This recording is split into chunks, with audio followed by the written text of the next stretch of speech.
Hey everyone, Tara here. Before we get going with the episode, I just wanted to give you all a quick heads up.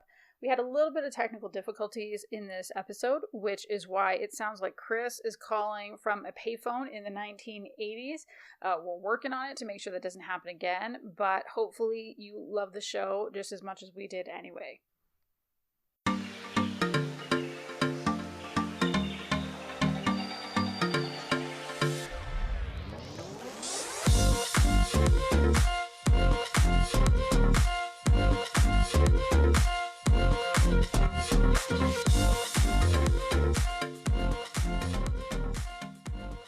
Hey everyone, welcome to Queerly Recommended. I am Tara Scott, and with me as always is Kris Bryant. Hello, this is episode 6, and we are so glad to be back here with you all. All right, Kris, how are you enjoying our polar vortex? Oh. Are you still freezing your ass off? So we had record lows, as did most of the country down here, especially Texas. But oh my gosh, we had like minus 17 degrees. Like the temperature, not even the wind chill. The wind chill was like off the charts, but I don't like it. And I have been, thankfully, I did not have to go into work those days, and I was able to work at home. But oh my goodness, I was afraid my car wasn't going to start, and we had so many issues with like ice and snow and wrecks, and it was horrible. So I don't really want your polar vortexes anymore. I want you to keep them up north. I don't want them either. Nobody wants them here. And then we have a problem here in Calgary where, well, I mean, it's some people love them and some people hate them. So it's called a Chinook, and it's like a big warm wind that will come in. And so you can have like a 20-degree temperature swing in less than a day, or even in some cases, you can have it in less than an hour. And so it's kind of like one of the migraine capitals of Canada. And so I have not been enjoying my migraine, but I've been pulling out the real big drugs, by which I mean like a triptan drug, not like a cocaine. I don't think cocaine would help my migraine. So heroin always gets you in a good mood, you know. Right? Just like a little literal shot in the arm. No. I grabbed the rizatriptan that my doctor prescribed for me, not anything that is going to land me in jail or in trouble with child services. Well, so I'm glad you're feeling better, because I understand migraines suck. They're not my favorite. I cannot recommend. And I've been getting them kind of more this winter as our temperatures have been swinging. And I had to take some training for work. So in my day job, I'm actually in marketing, and specifically in product marketing. So I've been taking a couple more courses related to that. And at the end of one of them, the poor instructor was like, because you do your exam, and I went back in just to say, hey, like pop back in the Zoom room and just say, hey, thank you, that was so great. And she's like, what was the most useful thing? And I was like, I am so sorry, I have been like medicated to the gills, so I'm going to be going back through my notes, and I'm sure it's all going to be useful and amazing. So yes, fantastic times. But hopefully by the time this episode goes up, because we do record about a week before we post, hopefully nobody's freezing their ass off anymore, and everybody's life is a little bit back to, I was about to say back to normal, but like, what does that even mean as we're entering the 12th month of the quarantines? Well, so I think, so for example, yesterday I was outside because I was putting one of my friends, Katie Draper, came by and she helped me. She did it all, really. I got a bike rack for my electric bike. So I'm very excited that I'll get you to ride that around in a couple of weeks, hopefully, if the snow and ice melts. But it was 37 degrees outside, and I was out there in just a hoodie and a pair of sweats, because 37 was amazing, but normally 37, I don't even leave the house. Well, so it's all relative. Yes, I have colleagues from work that live in the San Francisco Bay Area, because we have like a little satellite office there. And some of them were joining Zoom calls in like super bundled. And I was like, well, what's the temperature like there? And they're like 54. And I was like, are you kidding me?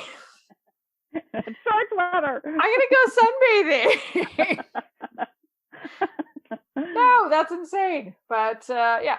So I suppose rapid topic shift. I'm sure you remember last episode, I asked our listeners if they had any queer gaming recommendations for me, and specifically for gaming on the Switch. Because although, we have the Xbox, we have a PlayStation, we have a gaming computer in this house, apparently what I need is a handheld device to actually game, and then I will just play forever. And I got a few responses, and I want to share it back just in case anyone else is looking for queer Switch games. So my friend Ed, who is lovely and has been enjoying the podcast, said, "Hey, what about Stardew Valley?" And I was like, "Yes, of course, Stardew Valley," which is a game that I've played before, but it recently put out an expansion. And so I am excited to download it on the Switch and play it again. It is a farming / dungeon crawling simulator, and you can also romance the locals, and there are straight options and there are queer options, and it's the most chill, sweet game ever in the world, and I highly recommend it. It got me through a rough patch a few years ago when I just, I was burned out at work and kind of burned out on life, and because it's just the sweetest, chillest game ever, it's the perfect game to play when you don't have a lot of capacity for much. So highly recommend.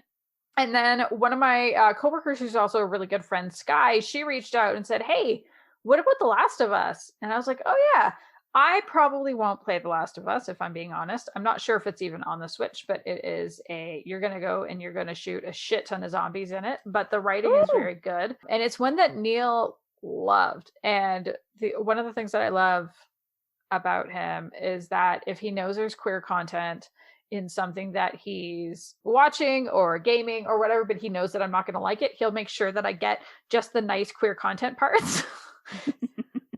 So I got to see the scenes in The Last of Us where there is this teenage girl and her relationship with another girl. And so, yes, definitely, if that's a thing you're looking for, go check it out there.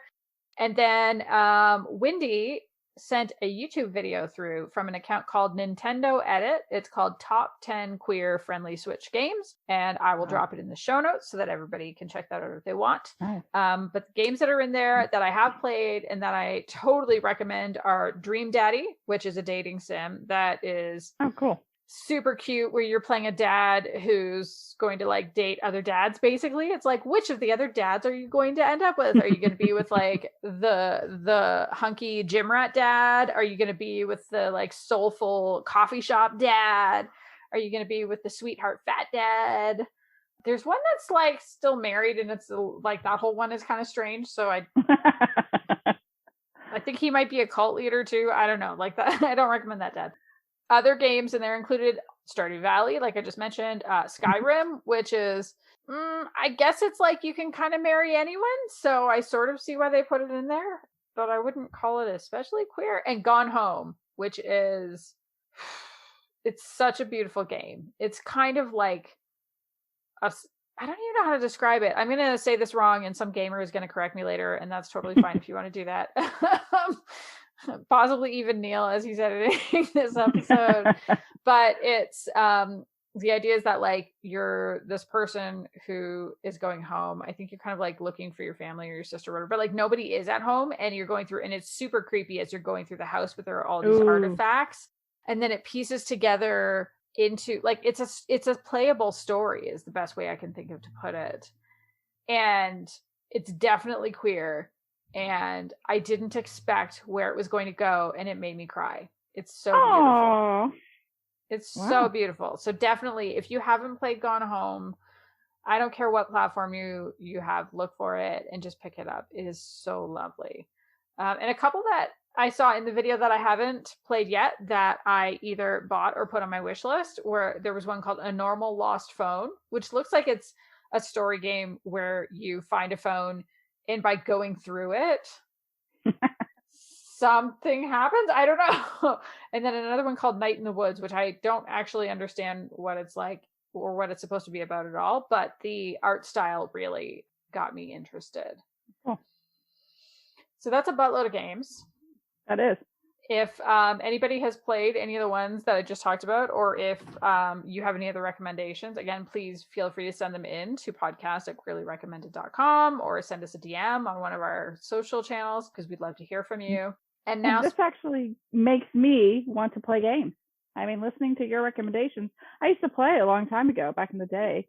We're talking like a real long time ago. You know, I had the original Nintendo and still do. I have the Sega Genesis and still do, and Pong and all the Ataris and things like that. So, I mean, I used to play, and then I got into writing, and so I had to give something up. I mean, I can't stay up 24 hours a day. I would love to, but I think 18 is enough. So, well, there's a part of me that wants to just start chanting to you, buy a Switch, buy a Switch.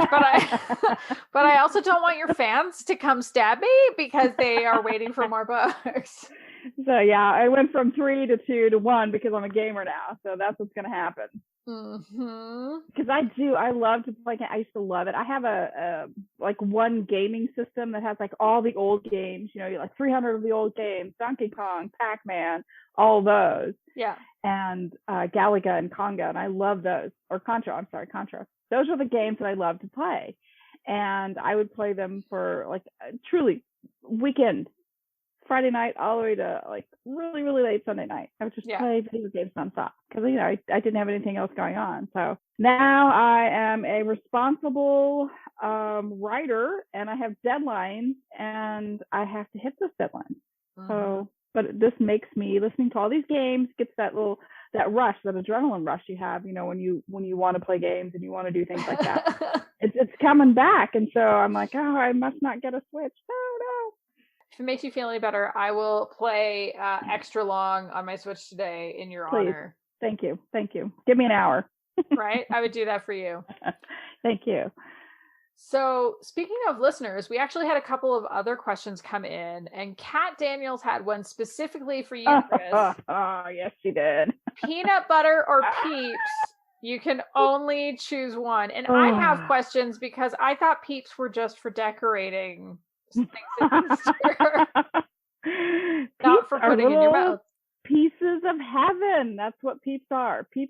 And they regulate them out, so you have to wait for certain holidays to get them, and so therefore you want them even more. It's like what you can't have, you want more. So I thought about this question. I went back and forth, and I'm gonna have to stick with peanut butter. I've been eating it forever, and I just love it. I love it so much, and you can do so much with peanut butter, but with Peeps you can only eat them. You know, maybe I should put peanut butter on Peeps. I know so many. So like last year, because of COVID, they didn't even make Peeps. What? But they stopped production on Peeps, and I was so sad. But my friends Tiffany and Amy sent me like 3 boxes of Peeps for my birthday. It was insane. I was like, I don't know how you got them or who you killed to get them, but thank you so much. Well, fantastic. I think you made the right choice because you chose the one that is definitely food. Is it? I don't know. Peanut butter? The one I eat, yeah, but it's full of sugar, and it almost has probably as much sugar as a Peep does. Is that an American thing? Because the peanut butter here doesn't have very much sugar in it in Canada. What do you eat? What brand? There's only one brand, but go ahead. What do you eat? It depends. I'm not the one that does the grocery shopping in the house. So sometimes Jif, sometimes Kraft. It just depends. What's Kraft? I mean, I know Kraft, but I mean, what's their peanut butter? They have a peanut butter? Yeah. It has the bears on Kraft. It. What? Yeah. No, we don't have that here. I eat Jif. Like that is my peanut butter. I go to it every time, and it has to be creamy. It can't be that chunky stuff. What? It's got to be creamy. Yes. We are no longer friends. You're going to have no friends left in this rate. I know. I'm so picky. Jif creamy. We were good on the Jif, and then it went downhill. So if it's on toast, I can go either way. It just kind of depends on the day. But if I am making a stir fry with like a peanut sauce, then it has to be chunky. Because then it's better, because then you get the peanut sauce and you get the peanuts in the sauce. See, if I accidentally pick up crunchy or extra crunchy, I'm very sad and I won't eat it. I'll go back and get creamy. I just, peanut butter is just supposed to be creamy. Fight me. No. No. Yeah, it's okay. All right, fair enough. Well, we also got another question, and our friend Kathy wants to know what is our favorite trope. Also, what is the trope or subgenre we want to see more of? So I'm going to say this is specific to romance, even though I haven't been reading as much romance lately. So I'm going to answer the two questions separately. So what is my favorite trope? So in romance, absolutely hands down celebrities. I love celebrity romances, especially if it kind of gets into the reality of what is it like to live as a celebrity? What are the risks of what are the risks of having a romance? And are they going to be out? Are they not out? What does that like? I love the potential kind of around that. And then the other one that I absolutely adore is age gap romances. And I'm not totally sure why, because I'm not in one.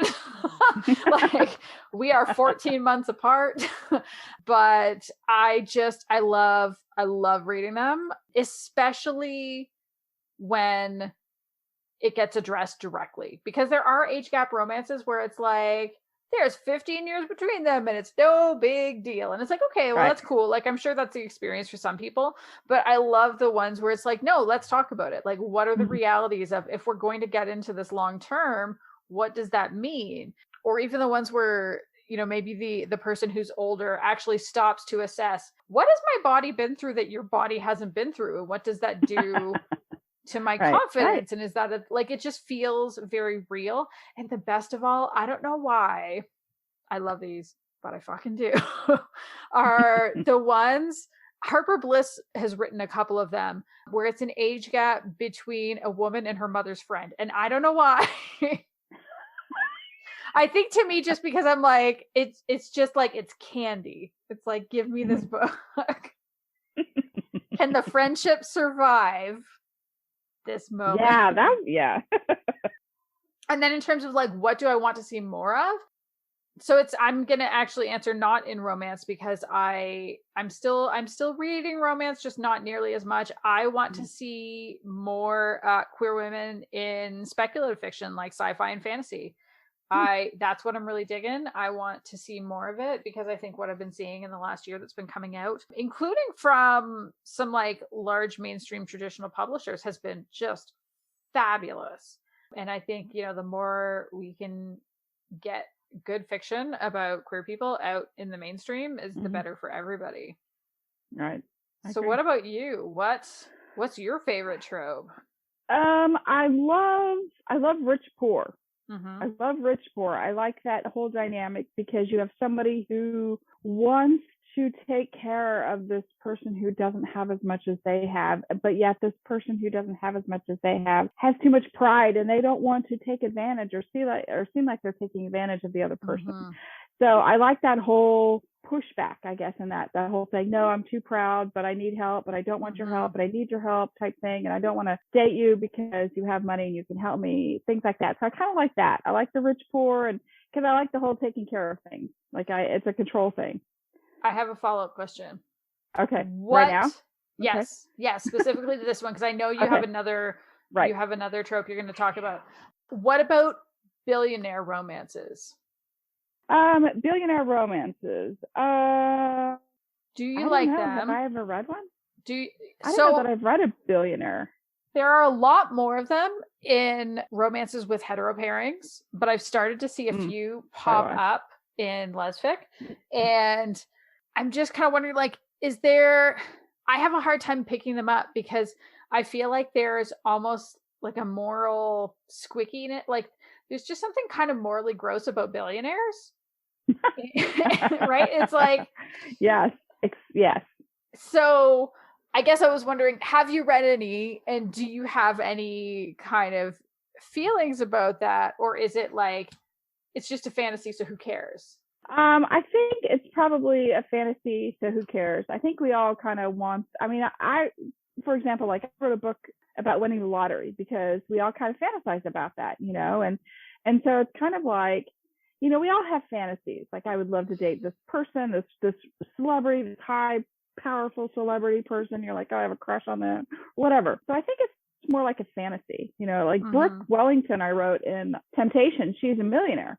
Mm-hmm. But she was never, I mean, she had a lot of money. She didn't never flash it around. She had a nanny. That was the love interest in the book, a nanny who was taking care of her son.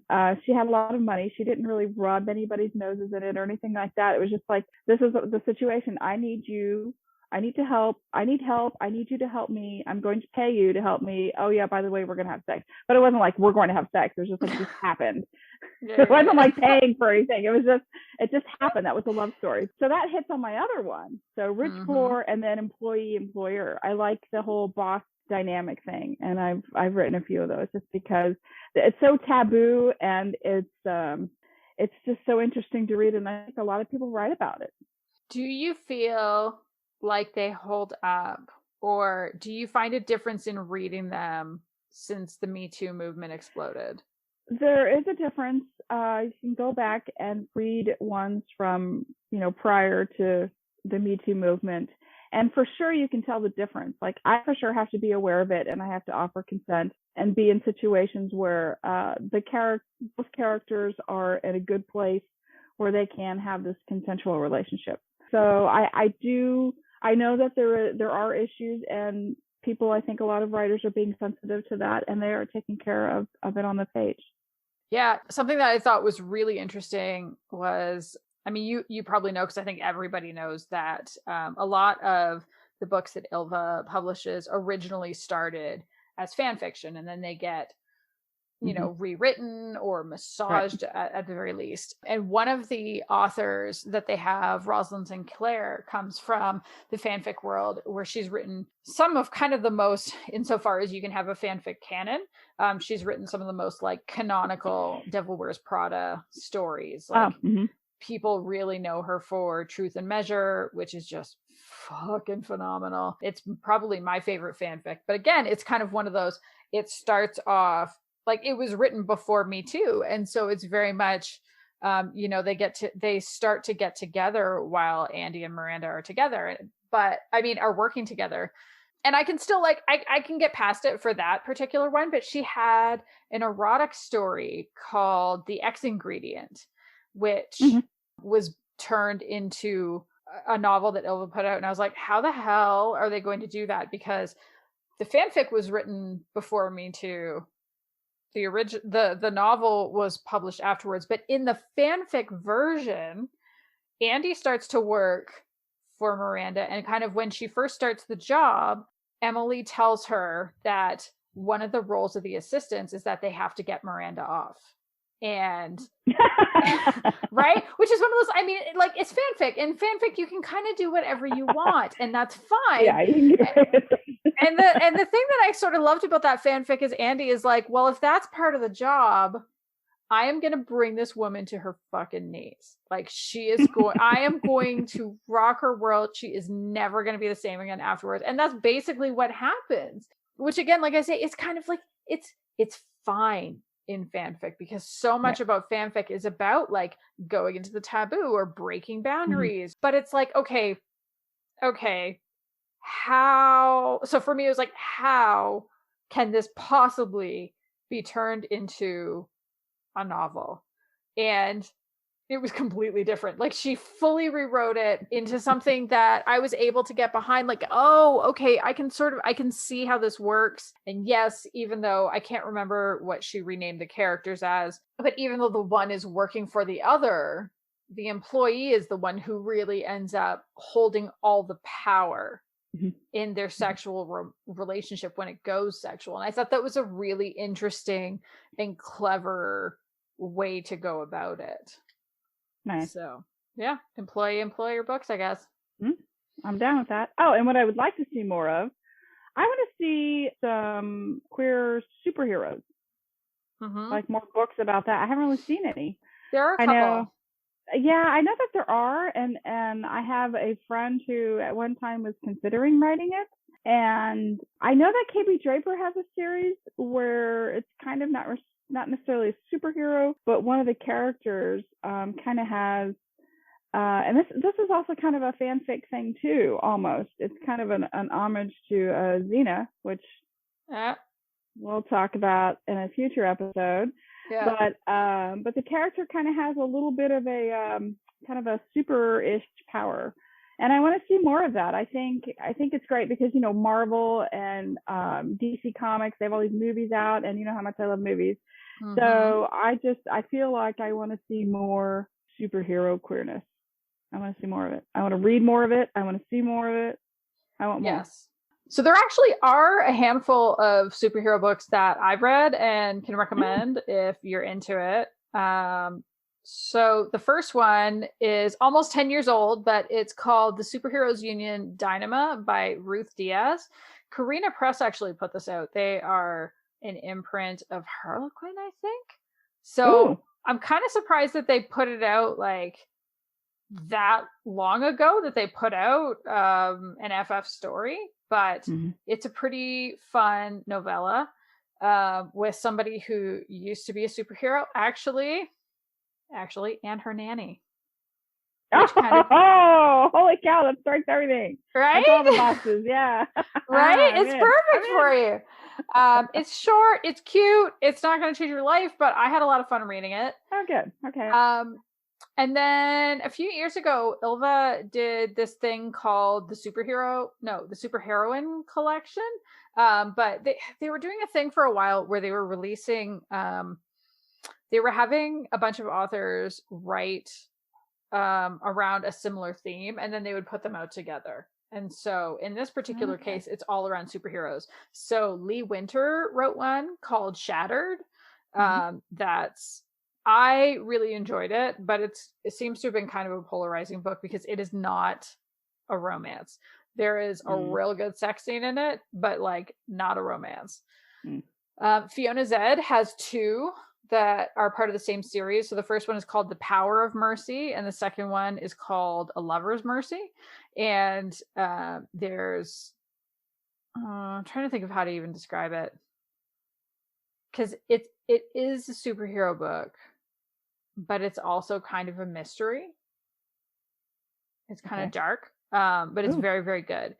And then Chasing Stars is the other one by Alex K. Thorne, which I've read. There's one more in the series I haven't read, but Chasing Stars is also great, and actually is going to hit on another one for you because it's about a superhero kind of like by night, but her day job is that she is an assistant to a Hollywood actress.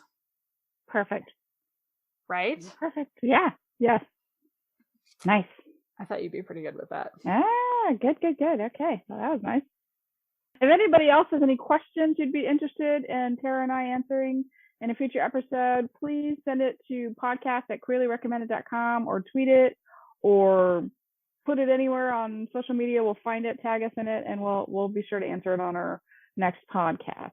Yeah. So Kris, what have you been watching and reading lately? Okay, so since we've had this polar vortex and I have been confined to the house, aside from the whole pandemic thing, it's just not safe to be outside in this type of weather. I have been watching television and movies nonstop. So just this weekend alone, I watched 4 movies. Like, it is Sunday morning and I've already watched 4 movies in a weekend. Whoa. Thank you. And they were all really, really good. And I really enjoyed all of them. I watched, there's a new movie out on Disney Plus. It's called Flora and Ulysseus. And it's about a superhero squirrel. I'm getting I'm getting bits and pieces of what I want to watch and read. So it's super cute. I really liked it. It talks a lot about family dynamics and how, when it seems like it's worse, it's actually a good example of how things can come around again and make everybody happy. And so I really enjoyed that. I thought that was a really cute movie, and it's appropriate for all ages. And the little girl in there is adorable. She looks like, to me, I don't know her name, but she looks like if you were to take the character from The Queen's Gambit and put her as an 8-year-old or a 10-year-old child, that's what she looks like to me. Oh. Yeah. So, and she's a great little actress. So that was a good movie. And then I finally watched the live action versions of Mulan and Aladdin both. And, I loved all the movies that came out, the cartoons, the Disney cartoons, back, I say cartoons, they're not really cartoons, back in the day, when there was like Boom Boom Boom, Lion King, Beauty and the Beast, Aladdin, and I learned all the songs. I love all the songs. I sing all the songs. So it's so much fun to watch the live action Aladdin with Will Smith as Aladdin. So I got to sing. I got to just enjoy it, and it was cute romance. I love it. So it was really fun. And then I was looking for something else. I'm like, okay, I got to find something else because I have nothing else to do. So I stumbled on this movie, and I just thought it was so adorable. It's Always Be My Maybe. That movie is the cutest. I laugh so hard. Like, it takes a lot. I love to laugh, and I laugh a lot, but it takes a lot to get me to the level where I can't make noise. I'm laughing so hard, and this movie did it for me. Like, there's this one scene, and I laughed so hard. I thought, for sure, when people say that they're going to pee their pants, this is what's happening to me right now. I feel like I could do this. So I thought that was a great movie, and it does have some queer rep because the main character, who's her best friend, her / assistant, is a pregnant gay woman, a lesbian, who you get to see her partner and the baby, at the end of the film. But so there is queer rep, but it was a super cute movie. In general, I loved it. It's so good. It's so funny and it's so sweet. And I thought like Ali Wong is just fantastic in it. I mean, everybody's fantastic in it. Yeah. They had great chemistry. Like, everybody had chemistry. Everybody like flipped into the characters, like boom, boom, boom. And I want to say, because I just watched 4 back to back, so I want to say, no, Janine Garofalo plays a part in Flora and Ulysses. By the way, it threw me off because, like, really, yes, I was like, what happened to her? And then all of a sudden she's there, and I go, oh my gosh, I think that's Janine Garofalo, but I'm not 100% sure. Because she looked totally different. She's like, great, absolutely great. And so I went on to the cast, and I saw that she was on it. And I was like, wow. Anyway, so that goes back to that one. But anyway, back to Always Be My Baby. My maybe makes me sing, the Mariah Carey song, Always Be My Baby. So that's where it comes from. So, and you watched it too, so that makes me happy. So we both can recommend it. Not really, recommend, but this is a good movie for people to watch. Yeah, it's super good. Yes. And so what then have you been reading or watching, or talk to me? Tell me about you. So, still watching RuPaul's Drag Race, of course. And I gotta say, I'm not mad about the fact that they had Anne Hathaway on to talk with all the girls and give them advice. I was like, wait. So now my biggest celebrity crush is on my favorite TV show. This is perfect. This is all I need from life. Like, I feel like I have been rewarded for going through this bullshit pandemic and being so good. And it was it was lovely. It was so good. I have been playing a shit ton of Animal Crossing New Horizons, which is not queer, but I would say it's not necessarily straight either. There's nothing to do with sexuality in it. It's just perfect. You're populating your little island. You're taking it from a deserted island to, a town with infrastructure and stuff. And I wonder, the one thing I think is strange about this game is that, so this guy, Tom Nook, brings you to this island. He's a little raccoon, I think. But he's like, okay, so now you got to pay me. And I'm like, but you brought me here.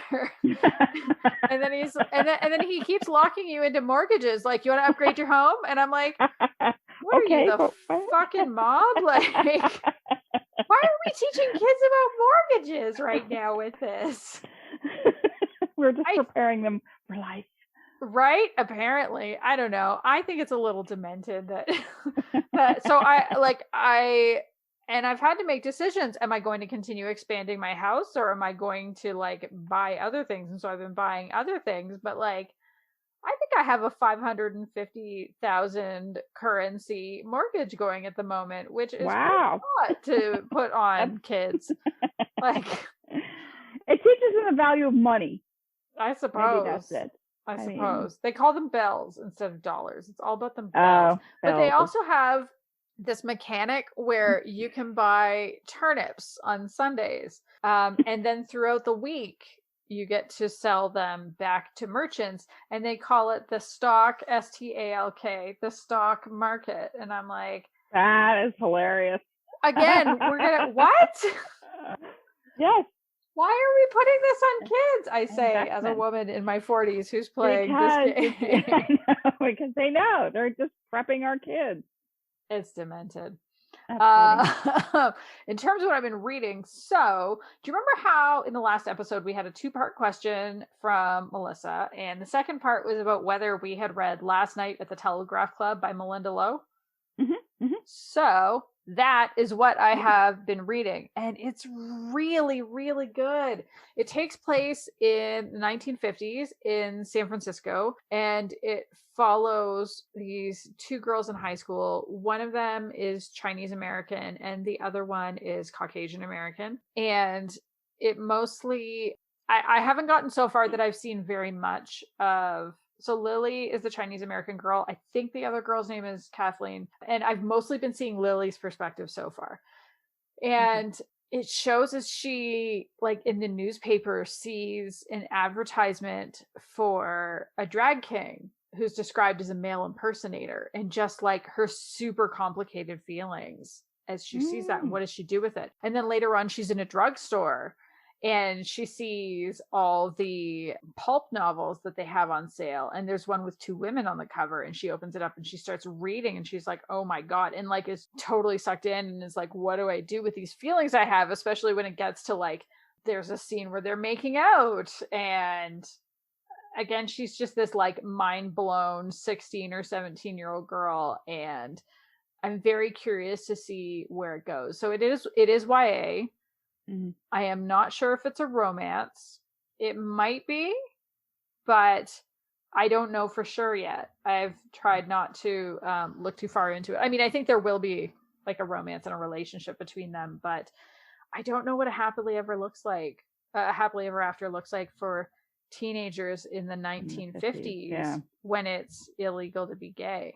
And so I also love that it does have like the Chinese American rep in it. I love that we're getting to see kind of what are the implications of that at that time. And, you know, while there's the Red Scare and trying to dig up communists and the trying to think how to put this, like Lily at some point kind of talks about or reflects on her family trying to assimilate as much as possible, that they're being good Americans because they don't want to deal with like that, the racism or the scrutiny or that kind of stuff. So so far I think it is fabulous, and I'm hopeful that I'll be done within the next day or two, because it's a pretty hard book to put down when I have time by myself. It's very easy to put any book down if I'm trying to read around my kids. Which I think might be part of why like the gaming has been so compelling lately, because that's easier, I find, to just like pause and put away, versus like, don't take me away from these characters who I am invested in and I want to know what's happening with them. Yeah. Oh, okay. Well then, what's your big recommendations for us for this week? Okay. I'm going to deviate from my norm, because usually my recommendations are books, but this time it is in fact a game that I got on my Switch, and it is called Later Daters. And this game is so freaking cute. It's a dating sim, and it takes place in a retirement home. And so the first thing that happens is you have to set up your character and their backstory. And so you get to choose, is your character presenting as a man, woman, or non-binary? Were they previously married to people who, like, were they married to a man, a woman, or a non-binary person? Or were they actually never in a long-term relationship? And then you get to decide what companion you bring with you into the retirement home. Will it be a cat, a dog, or a robot? A robot.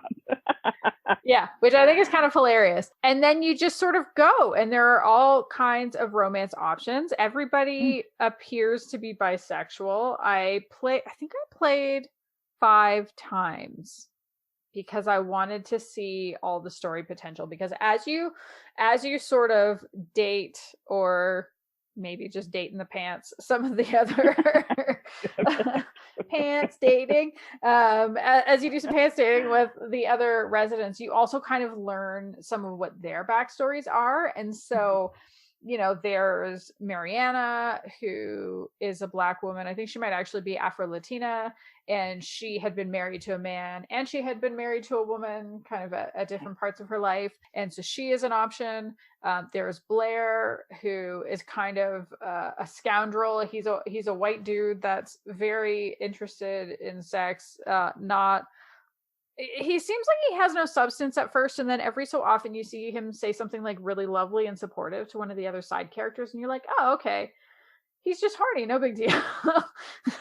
Like, he's shallow and horny, but has a bit of a heart. That's nice. There's Crystal, who is a trans woman, and depending on how you play, you might actually never learn that, or if you get to know her at all, because she's the person in the room next to you, then you get to hear more of her story about how she came to, although she's known she was a trans woman for decades, and her wife knew as well, it's only recently that she's been able to really live authentically, and there's something kind of just beautiful in that story. There's another guy, Jax. He's an aging rock star, and he has HIV. He's very open about his HIV status, and so I just love how inclusive it is. Like, there's really, and it's really is like anything can go. Like, you can go for like a monogamous romance option where you only pursue one person and hopefully maybe end up with them at the end of the game. You can choose to be single. You can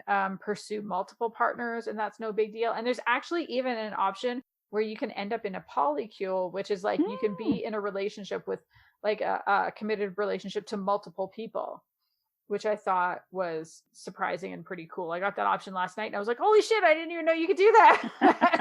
And I've been playing this so much. Is it just you, or are you playing like with other people in different, No. Or is it just strictly just a game? Just you, strictly in this game. It's kind of like a choose your own adventure. Okay. It's kind of the best way that I can think of to put it. So for anybody that read choose your own adventure books, instead of flipping back and forth, you choose your dialogue option, and it will instead push you on to the next, like, what happens as a result of that, rather than having to flip somewhere. And I think the thing that I love is that while it's quirky and it's sweet and it's very funny in spots, it is also very real. Like, it doesn't shy away from the fact that everyone who's there has experienced some kind of loss. Like, they've either had a partner die, or there's someone who she and her husband split up after 47 years of marriage, or one of the residents passes away during like death is very much a thing, because everybody in this game is in their 70s and 80s. And even like when they're talking about Jax and his HIV, it comes up, his grief is around the fact that so many people in his community had died from the same thing. And so I love that it just does this perfect balance of joy and humor with the realities of life, and because it balances it never gets too heavy. Good. So yeah, sounds like fun. Yeah, it's so fun. I might play it one last time. There's a one other character I did not pursue, and I just want to learn a little bit more about his backstory. But yeah, I played it as all three. I played it as a man, a woman, a non-binary character who had been married to, again, all the options. I just I love how flexible it is, and I love how it's just like no big deal, right? Anything goes, super inclusive. And if you don't know about polyamory, the game will teach you about it, or about why it's totally okay to be bisexual. There will be a thing in there about it, because there is the option to ask Mariana when she talks about having had a husband and a wife, like, so were you just not able to choose? And then she talks about how like it's a valid choice to be attracted to people and not necessarily their genders. And like, it's so good. It's so good. So anyway, if you have a Switch, if you haven't played it, get this game. It's not very expensive. It's a delight. And if you love it, let me know. You can find me through any of our social channels, because I want to hear more people who have played and enjoyed this game too. So Kris, What is your big recommendation for the week? Well, I think that before we get to my recommendation of the week, we need to talk a little bit about my story. Okay. So, what's your story? Well, this week I want to talk kind of about music. And, music was instrumental in me discovering my queerness. And so I decided to kind of backtrack on my life and find not just the music, but the musicians as well. Like, when did I first discover queerness and fully understand it? So I am a child of the 80s, which is hands down the best decade for music. I will fight you on this. I will win. You will lose. Everyone who disagrees with me is wrong. Why are we fighting? I love 80s music too. I also was a child of the 80s. Let's stop fighting. So, okay, no fighting. So that goes to all the listeners too. Like, I'll fight you on this. But, so I know that the 70s they had some really breakthrough bands that put queer on the map too, but I just wasn't old enough to appreciate the 70s music. You had Queen, you had Ziggy Stardust, even a little, Janis Joplin, I think she passed in 70, so that doesn't really count, but it was kind of sort of in the 70s, and she had a queer relationship.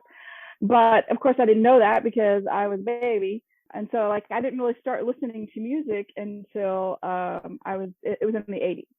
And then we had bands that gender lines were crossed. Like there were a lot of bands where the men, quote unquote men, they wore makeup, they wore flashy bright clothes. And so they kind of looked however they wanted to look. We had the Cure, we had Depeche Mode, we had Duran Duran. Oh my gosh, I was in love with Duran Duran. I had posters of Duran Duran everywhere in my room. And then women were a lot of the women at Benatar and Chrissy Hynde. And, they scared me. Like they just looked really tough. And I was like, if I ran into them in a dark alley, I would be scared. This was, of course, also I was younger and I didn't know any better. And music really was the place where I found queerness. Mm-hmm. We had MTV. We didn't have the internet or anything. We had MTV. We had music videos. So you got to see that, all these really famous people, it was okay to be different. It was okay to wear makeup if you were a boy, or, wear leather pants and just be hard ass, if you were a woman. So there was a lot of my education came from music videos. And so I kind of got onto that. And when I finally realized that I am in fact a lesbian, I went back to my roots. And so music, it was safe. It allowed me to be loud, to, scream out lyrics and be okay with who I am. They had the Lilith Fairs. I don't know if you remember all the Lilith Fairs. Half the acts were gay. And I went to like every single one I could go to just to kind of meet people like me, because I'm in the Midwest and it's not a popular place to be gay.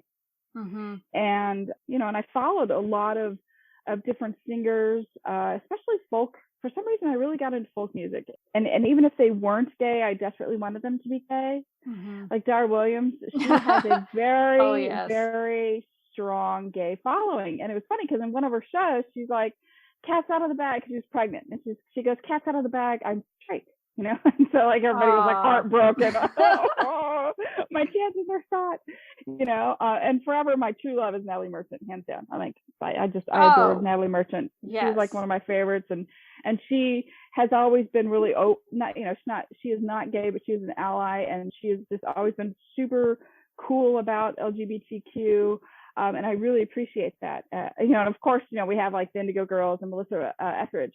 And here locally in Kansas City, I was going to all the local bands. And there's this one band here in Kansas City called Frog Pond. And I just love them because representation, I had these 4 women, I think it was 4 in the group. They have since split up. But 4 women in this group, and they were just great. I loved it, and I would go to their concerts. I don't care where they were. If they were playing in Kansas City at the, down at the Midland, or if they were over in Lawrence, I would go to Lawrence, which is about an hour drive away. I would just always want to see them because they were my people. And the following, of course, I got to scope out the audience because these were all lesbians, and I was so quiet and I didn't really want to like introduce myself or anything because I'm shy and that's not who I am. So anyway, so what I did for my recommendation this week is I combined all of that. I wanted to find something that was kind of about my coming out and queerness, and also music and how that's so inspirational and so very important to a lot of people. And so I watched the movie Runaways. Tell me more. Okay, so it's kind of like like I said before, we have a lot of women in rock, but this is the first rock and roll band, all women band. I say women, and this is with Joan Jett and Sherry Curry, and it's just the start of Joan Jett's career. She was very, very young. I think 15 when they got into the band. And first of all, Kristen Stewart plays Joan Jett. I'm not a fan of Kristen Stewart. We all know this. This is nothing new. But she's not as hard ass as I thought she should be for Joan Jett, but she's still okay. It's just an okay job. But I was more interested in the storyline, like how did we break? We being women, how did that ceiling get broken? Like what was the path that these women had to take in order to be recognized as a rock and roll band, just as good as men, if not better, as far as the rock and roll world is concerned. And so I wanted to watch this movie, and it shows the hardships of it, rock and roll in general. We all think it's like this great thing, and it never fails. Every documentary that comes out about a band or a person, it always falls back on drugs. Everybody's drunk, drugs. It's kind of like that atmosphere. And so I wanted to find out if this was how it was for them, and sure shit it was. I'm sure it was way worse for women than how the movie portrayed them. Women were still treated like trash in the 70s, and I can't even imagine what they went through. But kudos to the rockers who stayed with it, and so that's why I chose the Runaways. So, was there anything about it that worked really well for you? I think, because I didn't really know, I don't know a lot of the history behind Joan Jett, and I knew that there was she's been sort of in the queer circles for a long time, but I think there was a time when she wasn't coming out as gay. She wasn't identifying either way. She didn't want to put a label on it. And so this was interesting because there's a part of the movie where it's a sweet teenage romance where, baby queers are starting to have feelings and no feelings, that whole feeling.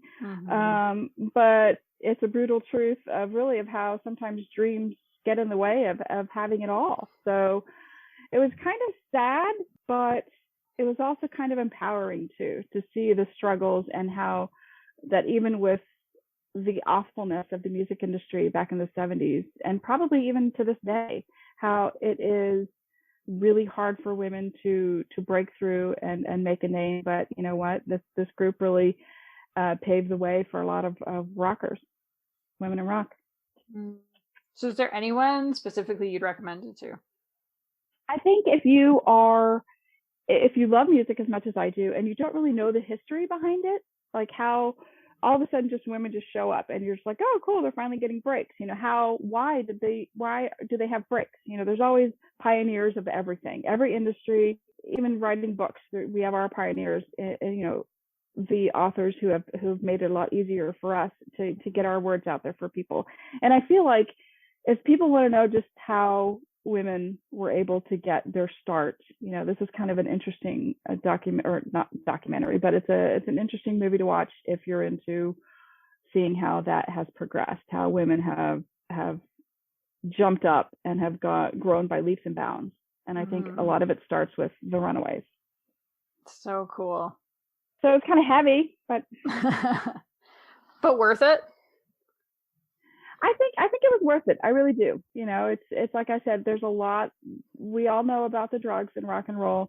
We know about just all the evilness behind it. But then there's also, a way to get dreams too. And sometimes, like I said, sometimes dreams get in the way of having it all. But at the same time, you could have it all and maybe get your dreams as well. I think that's all for this episode. Thank you, everyone, so much for joining us. We so appreciate you coming back episode after episode to listen. And if you have enjoyed the show and you haven't already, please subscribe wherever you listen to your podcast.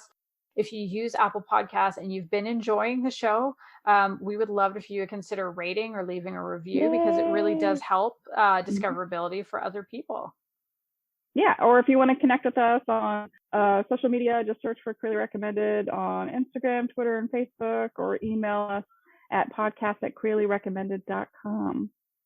Bye, everybody. Bye.